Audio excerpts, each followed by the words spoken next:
presentation you see before you is the Decanomial layout. This is perhaps one of the favorite Montessori materials you see on the rug, created from the Decanomial boxes that you see on the side.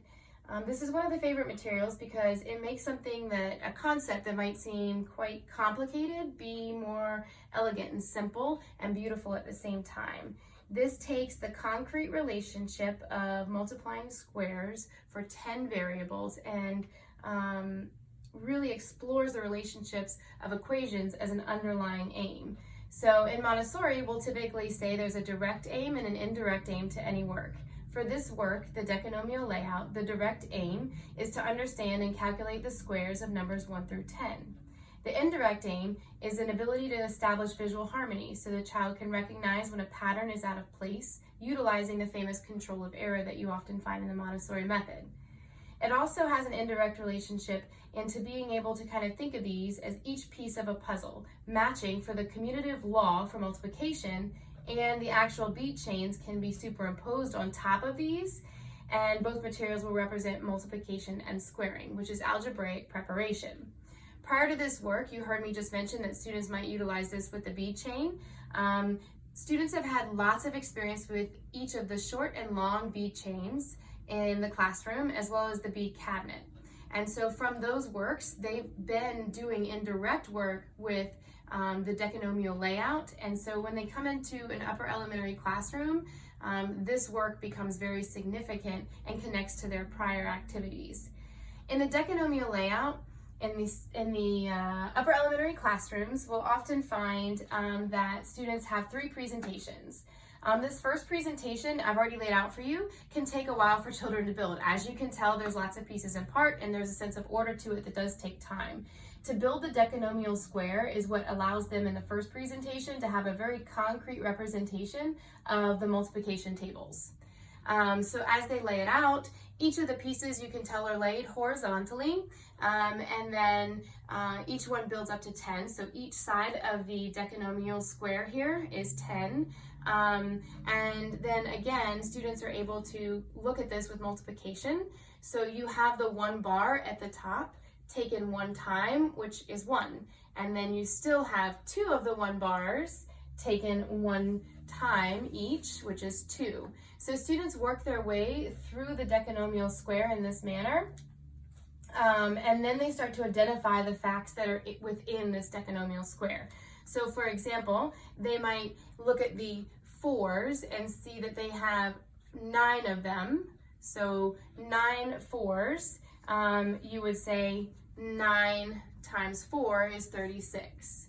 A student might then identify within the 9 columns that there are 4 9 bars and be able to label that, showing the commutative property. The next activity that students might do is start to identify perfect squares. In our last presentation, we looked at the bead stair, where we took each of the individual bead bars and created our stair.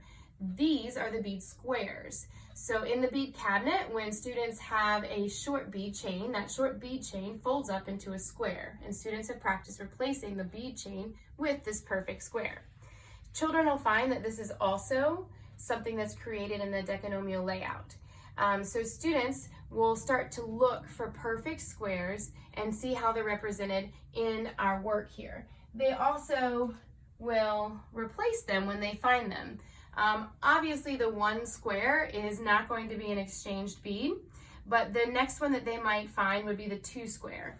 And they'll be able to see that it's the same number of beads across the top as it is down the side, and replace those.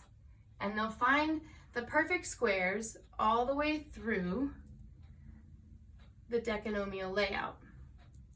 They'll also start to notice a pattern of where those perfect squares are located, which happens to be on the diagonal.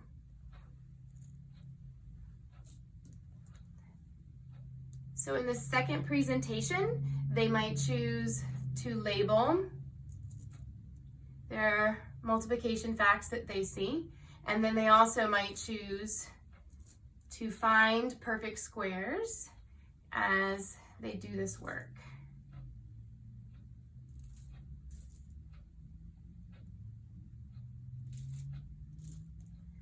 they'll learn very quickly that all the way down the diagonal are where all of the perfect squares are located in this decanomial layout. And then they also might choose to do work in labeling those. And so again, in our Montessori, we might have our students record a table in their notebook by using graph paper to color this in the exact same manner.